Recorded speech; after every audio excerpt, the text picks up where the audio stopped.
సరైతే యుద్ధం ముగిసింది. ఇంకా బంగారం, వెండి ధరల విషయానికొస్తే తగ్గుతాయి అని అనుకోవచ్చా సార్? ఎస్ అండి. ఇప్పుడు మనం బంగారం, వెండి ఇప్పుడు ఇరాన్ యుద్ధం జరిగేటప్పుడు లేకపోతే అంతకు ముందు కూడా ఏంటంటే బంగారం, వెండి రేట్లు విపరీతంగా పెరిగిపోయింది. All time record. ఇంకా అందరూ ఏంటంటే రియల్ ఎస్టేట్ అన్ని పెట్టుబడులు వదిలేసి బంగారం అప్పులు చేసి కూడా బంగారం, వెండి కొన్నారు. కానీ రీసెంట్ గా తగ్గడం మొదలైనవి. బట్ లాస్ట్ 1 డే చూస్తే ఈ బంగారం, వెండిలో మళ్ళా పెరుగుతున్నాయి. నేను ఎప్పుడు చెప్తున్నా ఇదేంటంటే తాత్కాలికంగా పెరుగుదల ఉన్న తగ్గుదల ఎక్కువగా ఉంటుందని. ఇప్పుడు ఏంటంటే ఇరాన్, అమెరికాల మధ్య శాంతి ఒప్పందం కుదిరింది. 107 రోజుల యుద్ధానికి ముగింపు వచ్చింది. 19వ తారీఖున MOU మీద సంతకం చేయడం 60 రోజుల కంప్లీట్ డీల్ అవుతుంది. అంటే ఇంకా ఇరాన్, అమెరికా యుద్ధం ముందుకు వెళ్లే అవకాశం అయితే ప్రస్తుతానికి ఏమీ లేదు. ఇంక యుద్ధం ఎండ్ అయిపోయింది. దీని ఫలితంగా ఆయిల్ రేట్లు తగ్గడం, మళ్ళీ ఇప్పుడు 84 బ్యారెల్స్, ఇది 1 బ్యారెల్ ఈక్వల్ టు $84 దగ్గర తగ్గిపోయింది. హర్ముజ్ స్ట్రైట్ ఓపెన్ అవ్వబోతుంది కదా. అందువల్ల మళ్ళీ ఆయిల్ రేట్లు, ఇది బంగారం, వెండి రేట్లు పెరిగిపోతాయా? ఎందుకంటే అంతకు ముందు పెరిగి ఉండి యుద్ధానికి ముందు పెరిగినాయి, ఇప్పుడు మళ్ళీ పెరిగిపోతాయి అనేది ఒకటి వచ్చింది. ఆ విధంగానే గత 2 రోజులు చూస్తే బంగారం, వెండి రేట్లు పెరుగుతున్నాయి. అందువల్ల ఇంకా పెరిగిపోతాయి అనేది మళ్ళీ ఒక ట్రెండ్ మొదలైంది. కానీ వచ్చే 2-3 నెలల్లో బంగారం రేట్లు ఎలా ఉండబోతుంది, ఈ విషయం మీద చాలా జాగ్రత్తగా నేను ఎందుకు చెప్తున్నానంటే ఏదో బంగారం వీటిలో కాదండి. ఒక బంగారం, వెండిని నిర్ధారించే అంశాలు చాలా సంక్లిష్టంగా ఉంటాయి. మల్టిపుల్ ఇష్యూస్ ఉంటాయి. ఇవన్నీ కంబైన్డ్ గా బంగారం, వెండి రేట్లు నిర్ధారిస్తూ ఉంటాయి.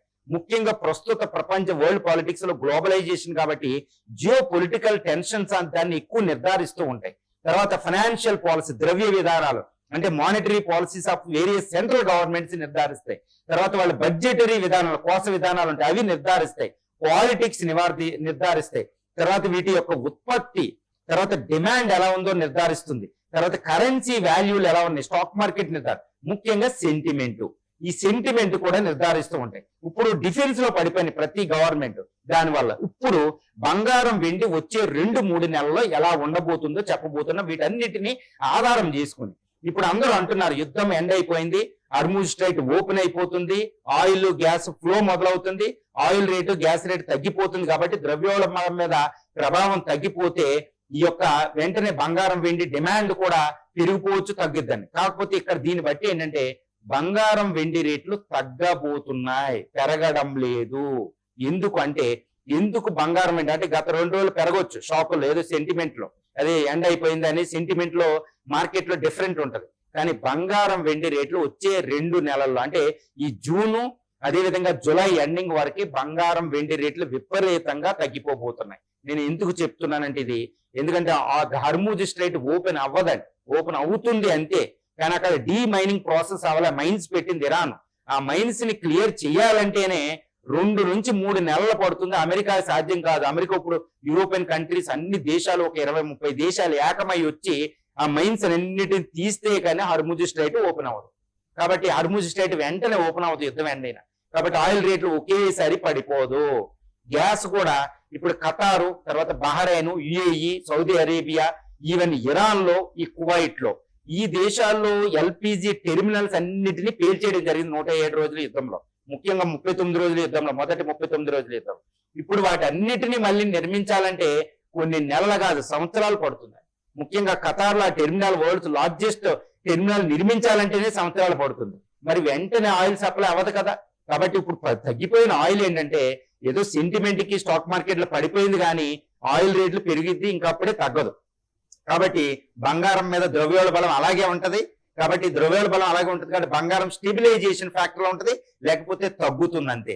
తర్వాత ఈ యుద్ధం అనేది ఎండ్ అయింది. యుద్ధం ఎండ్ అయిన యుద్ధ ఫలితం మాత్రం ఒకే రోజు కాదండి. యుద్ధం అయిన తర్వాత చూడండి, ఒకటి గాయం జరిగిన తర్వాత, గాయం జరిగినప్పుడు ఏముండదు, తర్వాత రోజులకి పెరుగుతూ ఉంటది. ఇప్పుడు యుద్ధ ఫలితం ఇంకా అవ్వలేదు. యుద్ధ ఫలితం ఇంకా డేంజర్ లో ఉండబోతుంది. సప్లై చైన్ మెకానిజం అలాగే ఉంది. కాబట్టి వివిధ దేశాల ద్రవ్యోల్బణాల మీద, సప్లై చైన్ మీద, ఈ యొక్క ఫారిన్ ఎక్స్చేంజ్ రిజర్వ్స్ మీద, ఆయా కరెన్సీల మీద చాలా తీవ్రమైన ప్రభావం ఉంది. కాబట్టి గోల్డ్, ఇప్పుడు ఫర్ ఎగ్జాంపుల్ ఇండియా గోల్డ్ మీద 6 to 15% ట్యాక్స్ కస్టమ్ డ్యూటీని పెంచింది, ఇంపోర్ట్ డ్యూటీని. అదేమైనా తగ్గిస్తా అంటే ఇంకా పెంచింది. ఎందుకంటే ఇప్పటికి ఇంకా ద్రవ్యోల్బణానికి, ముఖ్యంగా ఫారిన్ ఎక్స్చేంజ్ రిజర్వ్స్ కి ఇప్పటికే డేంజర్ ఉంది, విదేశీ మారక ద్రవ్యాలు. కాబట్టి ఇండియా తగ్గించదు, ఇంకా రిస్ట్రిక్షన్స్ ఎక్కువ చేస్తాయి. ఇప్పుడు అన్ని దేశాలు కూడా అలాగే చేస్తాయి. కాబట్టి గోల్డ్ దిగుమతి ఇవన్నీ చాలా కష్టం. కాబట్టి గోల్డ్ రేటు పడిపోద్ది, డిమాండ్ పడిపోద్ది అనమాట. ఈవెన్ సెంట్రల్ బ్యాంక్స్ కూడా ఎక్సెప్ట్ చైనా మినహాయిస్తే మిగిలిన అన్ని దేశాలు బంగారాన్ని కొనడం కాదని అమ్మడం మొదలెట్టింది. ఇప్పుడు రష్యా చైనా ఇప్పుడు యుద్ధం నుంచి బయటపడాలి, పాకిస్తాన్ ఇండియా అన్ని కూడా ఈ ఫలితాల నుంచి బయటపడాలంటే కాస్త గోల్డ్ సేల్ చేయాలి. కాబట్టి ఇండియా అయితే సేల్ చేయడం లేదు, చెప్పింది మిగిలిన దేశాలన్నీ సేల్ చేస్తున్నాయి కూడా. కాబట్టి బంగారం ఇవి వెండి కొనడం బదులు అమ్మడం మొదలవుతాయి. కాబట్టి ఈ మార్కెట్ లో వస్తుంది కాబట్టి బంగారం వెండి రేట్లు తగ్గిపోతాయి. ఓవరాల్ 1-2 రోజులు పెరిగితే మీరు దాన్ని పట్టించుకోకూడదు. ఓవరాల్ ట్రెండ్ మాత్రం తగ్గుద్ది. నాకు తెలిసినంత వరకు జూన్ జూలై ఎండ్ అయ్యేటప్పటికి బంగారం విపరీతంగా పడిపోతుంది. దీంతో పాటు ఇప్పుడు యుఎస్ లో మిడ్ టర్మ్ ఎలక్షన్స్ ఉన్నాయి ఈ నవంబర్ లో. ఇప్పుడు ఇరాన్ వారు ఎండ చేయడం ట్రంప్ కి ప్రధానం కాదు. ఈ వారు ఎండ అయిన తర్వాత యుఎస్ లో జాబ్ మార్కెట్ ని ఆయన ఉద్ధరించాలి, నిరుద్యోగాన్ని తగ్గించాలి, అక్కడ ద్రవ్యోల్బణం ప్రభావం తగ్గించాలి, యుఎస్ యొక్క ఎక్స్పోర్ట్స్ ఎక్కువ అవ్వాలి, మూమెంటం తీసుకోవాలి ఎకానమీలో, అప్పుడే ఆయన గెలుస్తాడు.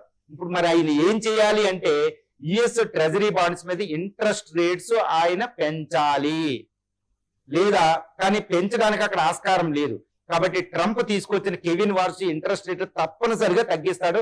ఈవెన్ జూలైలోనైనా, ఇప్పుడు తగ్గించకపోవచ్చు జూన్ లో, జూలైలో 100% తగ్గించకపోతే ఆయన మిడ్ టర్మ్ ఎలక్షన్ ఓడిపోతాడు.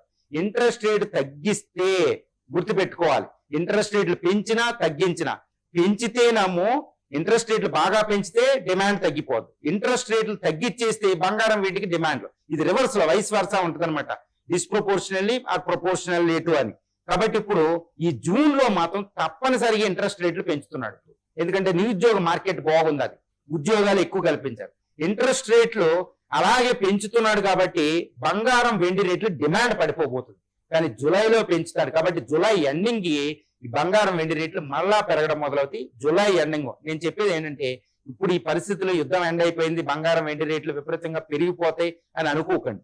ఈ 2 నెలల పాటు ఈ జూన్ జూలై ఎండింగ్ వరకు బంగారం విపరీతంగా పడిపోతుంది బంగారం వెండి రేట్లు. ఎందుకంటే యుద్ధ వాతావరణం, యుద్ధం ముగిసిన యుద్ధ ఫలితాలు ఇంకా సివియర్ గా ఉంటాయి.